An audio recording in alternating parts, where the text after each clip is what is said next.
Go ahead. All right. I'm James O'Hara, and I want to thank everyone also for having me here. This is a great opportunity. I always love speaking to the Tea Party. I think you guys are the number one in my book for where we need to be focused as far as legislators and people going into government. I have endorsed the 5 for Florida plan, 100%, I'm behind it. I think we need to bring the corporate tax rate to 0 in the state of Florida. I don't think it's a matter of just doing it because it sounds like a good thing or something that might be nice to do for businesses, but I think at this point it's required. Our economy's completely gone to a halt, and we're not bringing the proper businesses we need to be attracting to Florida. We're competing with all sorts of other states.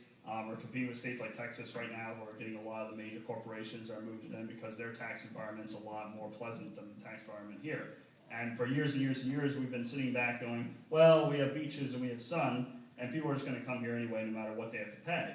But we're getting to the point now where it's so competitive that we need to do something to bring businesses here. We need to lower the tax rate down to 0% for corporations. We also need to get rid of all sorts of burdensome regulation for small businesses so that they can start to prosper again. That's really what our number one focus needs to be when we get to Tallahassee, because our main tax revenue comes from small businesses, our jobs come from small businesses, and they're the ones that are getting pummeled right now in this economy. They need someone that's going to look out for them right now. That's what I want to do when I get elected. So thank you. Thank you. Melanie? Thank you for coming out tonight. My name is Melanie Peterson. I'm running for the state senate in District 25, which the heart of District 25 is right here in Wellington, which is where I live. So thank you for coming out tonight. I absolutely endorse the AFP 5 for Florida, and funny enough, I get more phone calls from more reporters asking me to explain why I would endorse this plan and why it makes sense to cut corporate tax. And I just try to give them a little economics lesson on how if we cut corporate taxes to businesses, then they would have more money to hire more people. Those people would be able to get, the people that they hire already, that's already working for those corporations, will be able to get raises. Those people will go out and have more discretionary income, then they'll spend more money at Walmart or at the restaurants or buying things for their kids or taking their kids on vacations, and that's sales tax revenue. And so I think that it will exponentially increase our revenue at this state. It just boggles my mind how nobody on that other side understands that basic principle of economics. So I was even honored to get a call from Washington, D.C. to defend my pledge to AFP. So I don't know if the other candidates got those calls, but I think it's very interesting that out of everything else there is to ask a candidate, they want to know why we think this is a good idea. So clearly we have a lot more communication to do with the other side as to how the tax code works and how the economy actually generates revenue for the entire state. Thank you. I'll let you keep the microphone on. I'll let the next question.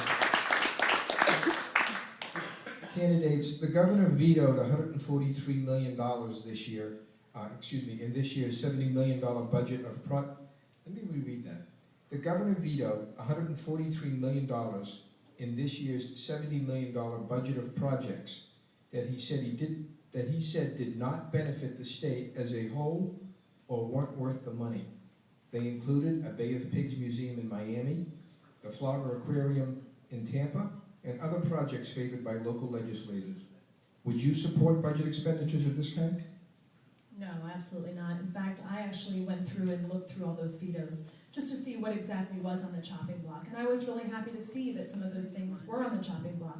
That's not to say that I'm not for cultural heritage projects, but I think that there are other ways to go about this than in the state revenue and in the state budget. So when people want to put together a museum and there's not state money to do that, then there are private opportunities to get sponsorships and to partner locally with the community to raise the funds. But I think that the continuous effort of going to the same pot, which we're just not generating that kind of income to be that wasteful. If everyone at home has to be tightening their belt, I believe that the state needs to tighten their belt as well. Thank you. James? I agree 100% with what Melanie said. I'm surprised that it was only $143 million out of a $70 billion budget. There was only $143 million that they could find to cut out of the budget, to veto out of it. I think that's just a little ridiculous.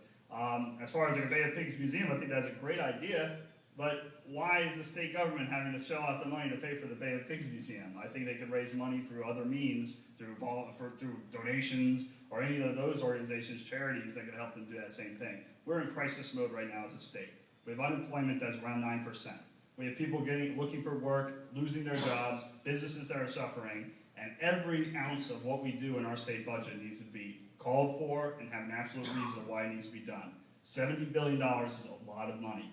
$143 million is nothing compared to what we should be vetoing out of the budget every year. There's a million projects that come across the state budget that most of them aren't warranted or needed. We need people who are actually going to sit there and look at how the budget works. And we need to change our whole budget process in general. We need to have some zero baseline budgeting being done up there, so not every single program and every single thing that passes through one year doesn't just continue to get the same amount of funding the next year. We need to look at how the funding is actually being sent out and decipher who needs that much money, how do they perform over the time, and we actually need to take some intelligent budgeting to it, rather than just throwing money at every single project that every single legislator wants in their district. Thank you. Tammi? Thank you. I know this is going to get a little boring because we keep saying, I agree, I agree, I agree. I do agree with Melanie, what she said. There is a place for money for cultural type projects and things, but I believe those would fall under education. And I think we need to take the dollars that maybe we can cut and pour those dollars into education, because it goes back to my platform that rotates on a circle. We've got to have excellent education in the state of Florida to be able to educate our students to be the next entrepreneurs and the next business people of the next generation. And we need to have excellent education to bring small businesses and businesses into Florida now, to draw those businesses here, to increase the revenues. And someday, if we do that circle and we have good education and we bring those businesses into Florida, we won't be talking about what to cut. We'll be talking about what new programs can we fund, what new programs can we send money into, and how much more money we can put into education, because we will have a prosperous Florida. Thank you. I'll let you keep the microphone. You only get one. All righty. Tammi, starting with you this time, since you have the microphone in your hand. Do you support sustainable development policies? I see a squirrel in the room. Do you?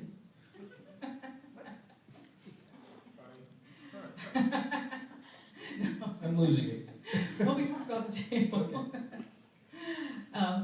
When this question was put to us on the questionnaire, and I looked at it, I questioned the question.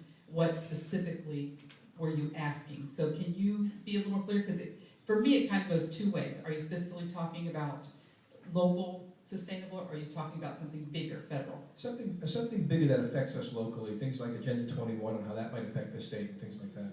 Which is a federal thing. So I'm going to take a pass on this one and say that I don't like to speak on things that I don't have a total full understanding of. And this is something that I'm looking at studying. Like I said, I didn't understand the question. So I'm going to, if you will forgive me, take a pass on this one. Absolutely. Thank you. I'll let you answer that one anyway. Thank you. Appreciate that. No, I wouldn't support sustainable development. I think it infringes on our freedom and our sovereignty as a nation. It's bad. It's bad for the country, and I will not support any law that allows that. And that's pretty simple, but that's how I stand on that. Thank you very much.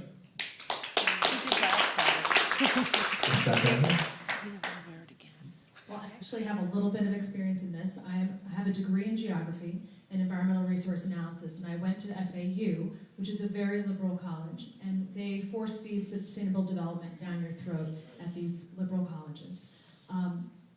We went out into the community. I remember going to the CRA in Delray Beach when they were redoing all of the projects there on Atlantic Avenue, and hearing from the CRA and their accomplishments of taking slums and turning them into these beautiful condos. And a lot of us kind of raised our hand and said, well, what happened to the people that owned the houses that you've demolished and then put the condos up on top of? And they said, well, we gave them this little stipend.